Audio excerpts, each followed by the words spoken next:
Okay, so in this video, build a Bible app auth. This is the third video in the series of where we're building a Bible app step by step. And now you can see a picture of a boy who's trying to open a door with a key, and that's really how you can think about authentication. It's basically saying, are you allowed to do this thing that you're trying to do? Let's go back to this diagram that I showed you in the last video, and let's just recap what we've done.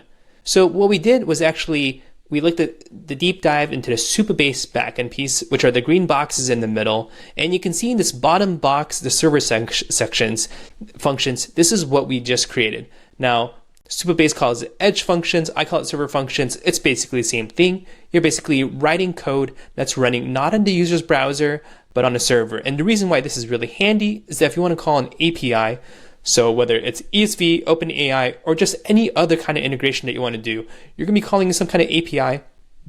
In almost all the cases, you're going to have some kind of API key, right? So this is a secret that you don't want to share with other people, and you want to keep it on the server. Because if you send it down to the browser, then other people can steal it, and they can do malicious things. Okay, so now we're going to move on to auth in this step. And the reason why we're going to do auth is because ultimately we want to have a Bible reading plan. So if you want a Bible reading plan, this means we want to store data of what the book the user is trying to read, how far along they are. In order to store things in a database and know who it is, you first have to do auth. So generally, when you want to do Supabase, you're going to do auth as a precursor step and then do database afterwards. So in this video, we'll do auth, and in the next video, we'll do database. So let's just hop over to the Supabase auth dashboard page. If you go into your project, you click authentication, you click on sign-in providers, and you can see a whole bunch of different options.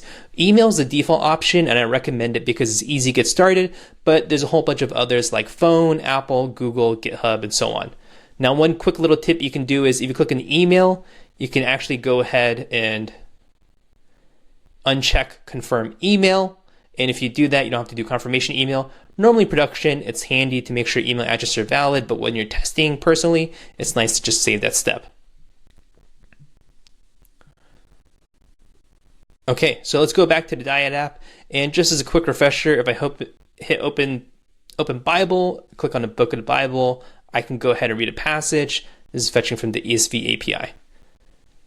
As I mentioned in the last video, it's good to have a fresh start. So let's go ahead and hit new chat, and we're going to tell Dyad to build authentication. So over here, I've just said, hey, Dyad add auth using Supabase, and make sure the user is signed in. And once they have signed in, say hello username. Okay.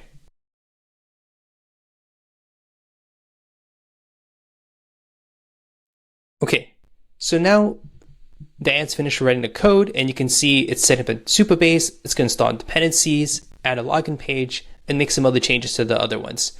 Okay, so let's just take a look at a couple of these. So over here, you can see it's creating SQL queries, and it's really important to pay attention to SQL queries because when you're working with database, these are the places where people get into the most trouble. When you do undo right now in Dyad, it's not going to undo your database changes. So you want to be sure that you're making the right changes, and if possible, take backups of your database. So you can see here it's creating a profile, so you can just see it has your ID, first name and last name. And what it's saying is that, okay, anyone can view each other's profiles, so I guess it's pretty standard, but only users can insert or update their own profile, and that sounds right. Okay, and then there's a function to create these profiles when the user's created. There's a couple packages, and because these are by Supabase and I'm familiar with it, that sounds good to me, and I'm gonna go ahead and hit approve. Now, one thing to keep in mind is it actually didn't finish the index page. And the reason is because sometimes it's trying to write so much code, it's not able to do so. So what I'm going to go ahead and do is just tell it finish the index file. Okay, so now it's finished the file. Let me go ahead and hit approve, and let's test things out. So let's first click sign up.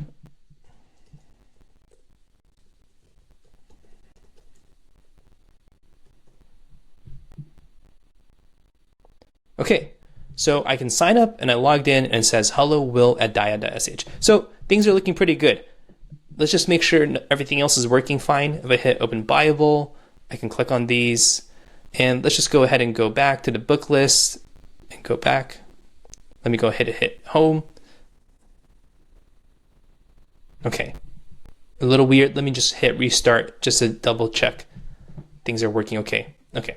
Not sure what exactly going on. Sometimes if things get stuck, just hit restart. It'll restart the application server, and that'll clear up a lot of issues. So because I've already created an account, I can just sign in this time. Okay, awesome. Let's just see, sign out works. Okay, everything seems to be pretty good.